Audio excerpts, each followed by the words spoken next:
Good కానీ నేను try చేస్తాను. ఫస్ట్ ఆఫ్ ఆల్ ఈరోజు it's a very special day for me, ఎందుకంటే ఈరోజు ఆల్బమ్ వస్తుంది finally. I think first time హిస్టరీలో సినిమా రిలీజ్ అయింది, కానీ ఈరోజు ఆల్బమ్ వస్తుంది.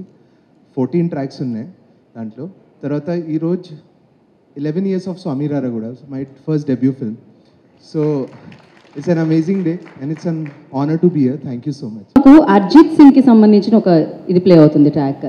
సో ఏంటది so motivation?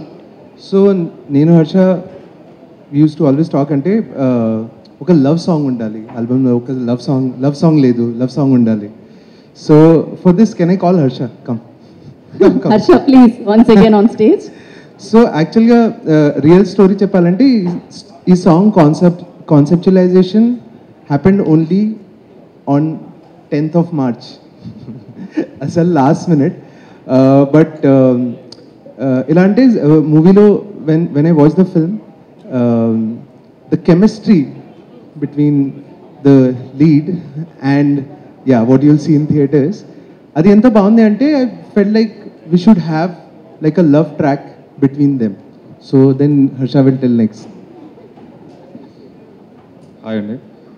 So మూవీలోనే special moment అది. అక్కడ నుంచి మూవీ అంతా షిఫ్ట్ అవుతుంది.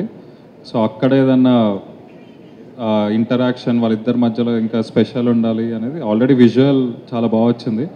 సో దానికి ఇంకా సిచ్యువేషన్ ఇంకా ఎన్హాన్స్ చేయాలంటే ఇంకేదన్నా స్పెషల్ కావాలి అని సన్నీని రిక్వెస్ట్ చేస్తే ఇమీడియట్లీ తను కూడా అదే ఫీల్ అయ్యి అప్పటికప్పుడు ఒక సాంగ్ ట్యూన్ చేశారు. అది కేకేకి పంపిస్తే కేకే అప్పుడే ఇమీడియట్లీ లిరిక్స్ రాసి ఇవ్వగానే ఈ సాంగ్ ఈ సిచ్యువేషన్కి ఏదన్నా బెస్ట్ సింగర్ ఉంటే బాగుంటుందని సన్నీని రిక్వెస్ట్ చేస్తే ఇంకా ఇండియాలో బెస్ట్ అంటే అర్జితే అని చెప్పి సన్నీ ఇమీడియట్లీ అర్జిత్ని రిక్వెస్ట్ చేస్తే అప్పటికప్పుడు పూణేకి వెళ్ళి పూణేలో పాడిపించుకొని వచ్చారు.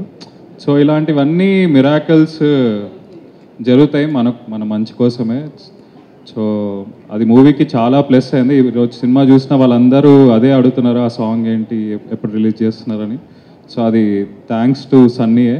మొత్తం తనే ఇనిషియేటివ్ తీసుకొని తనే మ్యూజిక్ చేసి తనే అర్జిత్తో పాడిపించి చేసుకున్నారు. And thank you so much.